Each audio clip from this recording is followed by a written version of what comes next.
Welcome back to the Draft Ranking Show. Today, we're talking about 2026 quarterbacks, doing some summer scouting on the 2026 class. I started out with 3 players. I know people want to hear about Arch Manning. They want to hear about Drew Aller, guys of this nature. I started out with Cade Klubnik, the quarterback at Clemson. I started with LaNorris Sellers at South Carolina. And I started out with, my brain already went empty, Garrett Nussmeier. I guess it was a little bit forgettable, I guess you could say. The grades overall, we'll start out with the grades. We'll jump right back into it. Cade ended up with the 6.35 second-round grade. Compared him to a Quinn Ewers plus. Not really a lot of good comps to kind of compare to for Cade Klubnik, I thought, when watching him. I really like him, but we'll talk about that here in a second. He came out with a 6.35 second-round grade. Garrett Nussmeier with a 6.26, which is a second/third-round grade. Compared him to, I see some Matt Ryan there. I think there's potential with Garrett Nussmeier, a lot of talent headed down to Baton Rouge this last transfer portal. I like LSU this year, but not as good of a grade I thought I would end up with on Garrett Nussmeier. And then LaNorris Sellers, man, 6'3", 240 pounds. I just tweeted out a video of Sellers in his first season, 12 starts, man. It's I give him a 6.5, which is a first-round grade, a boom-bust grade for the prospect. As far as a rusher, he's everything Anthony Richardson was at Florida. As far as a quarterback, 65% completion percentage on 299 pass attempts, 18 touchdowns, 7 picks, 674 yards on the ground, missed the second half against LSU this year in a game that, South Carolina was so hot once he really started to cook.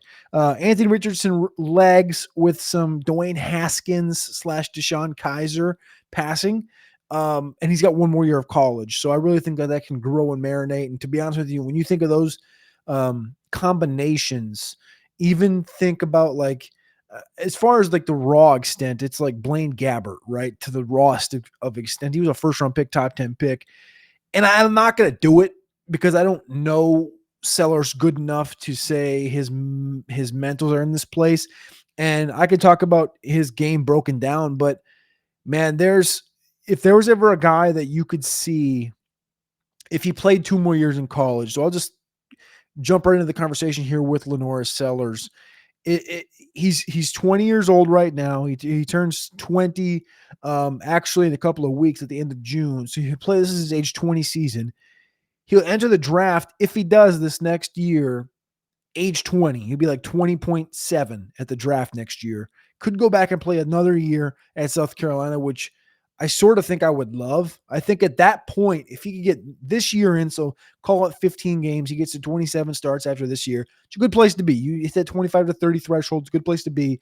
But if you went back to South Carolina for another year in 2026, you're talking about a guy that could potentially progress as a passer up to like a Andrew Luck level prospect. Not saying I know people are going to jump at that and say that's ridiculous, Cody. This is first show 2026. You're jumping off no.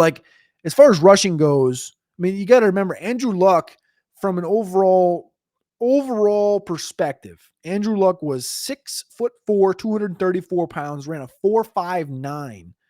Andrew Luck from a college stats perspective.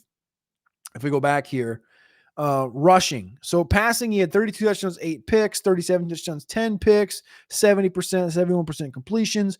On the ground, Luck had 453 yards, 150, 354. He ran the football. Athletic. I think LaNorris Sellers is a low 4.5 guy. He's not a 4.4 guy. He's not a low 4.4 guy like maybe a Justin Fields, Lamar Jackson type of thought. But what I'm talking about from a Luck perspective, it's the fact that LaNorris Sellers rushing is already at this level. It's already where Richardson got himself drafted in the top 10.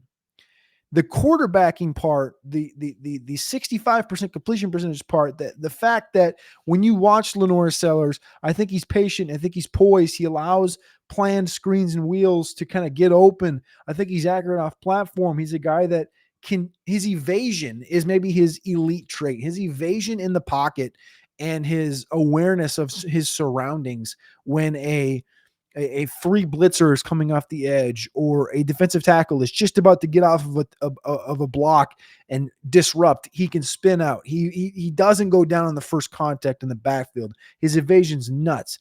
His burst and acceleration out of that backfield, top notch. His arm motion does feel a little bit forced, but again, he was in high school a year ago where he rushed for 1,300 yards and 17 touchdowns. He threw for 45 touchdowns and 2 picks in high school, his last season, just under 3,000 passing yards. I don't want to say he's very raw, because he's not very raw, but his arm almost feels like he just hasn't found his arm yet, which is scary because he's thrown 299 footballs last year, 65% completion percentage. But I think there's a lot of untapped potential there where he'll have a couple of dangerous plays where he maybe doesn't see the linebacker across the middle. He'll push a ball there, but he throws the damn thing so hard, almost too hard in those middle areas. Remember when Brett Favre used to just rip it for no reason? It's like, why are you throwing the ball 100 miles an hour when you can be throwing it 45 miles an hour and it's a more catchable football? I think that's where Sellers can maybe just get that hose under control a little bit and get his motion, his arm motion more dialed in. All learned things. I think he needs to progress a little bit better with his eyes and trust openings. There's multiple times where he may pull it down and tuck or spin out of that evaded situation and evade in a situation where he could just trust his eyes and just trust that guy is open, 15 to 20 yards down the field, or sometimes he doesn't. There's other times where he does. It's a very mixed bag and you can never tell 100% if he sees a guy or he doesn't see a guy in those situations. I think he's got a clutch gene. Came down to the last drive against Clemson. He had a rushing touchdown of 20 yards. And this kid's nice. Sellers turned me out. So my plan for this show on Wednesdays, if you guys haven't listened to the first show earlier this week, I did updated June ADPs for fantasy football. Mondays for the draft rankings is going to be NFL and fantasy. Wednesdays are going to be 2026 draft centric. And then Fridays we'll talk about recruiting and high school stuff. But I decided after watching Sellers, I got through Klubnik first, then Nussmeier, then Sellers.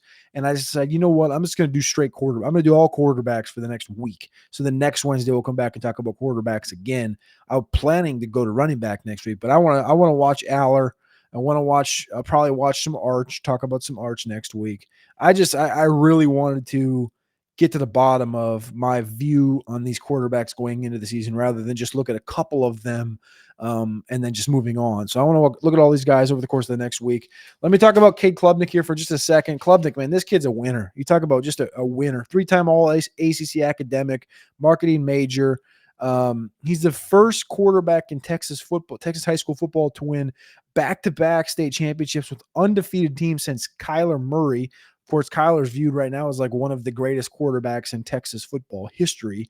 3-time state champion at Austin Westlake, 4K Klubnik, 28 starts, 37 games played heading into the season. So he could end his career with 44, 45, 46 starts when it all comes down to it. He'll be 23 years old during next NFL season, 2026, when he's a rookie.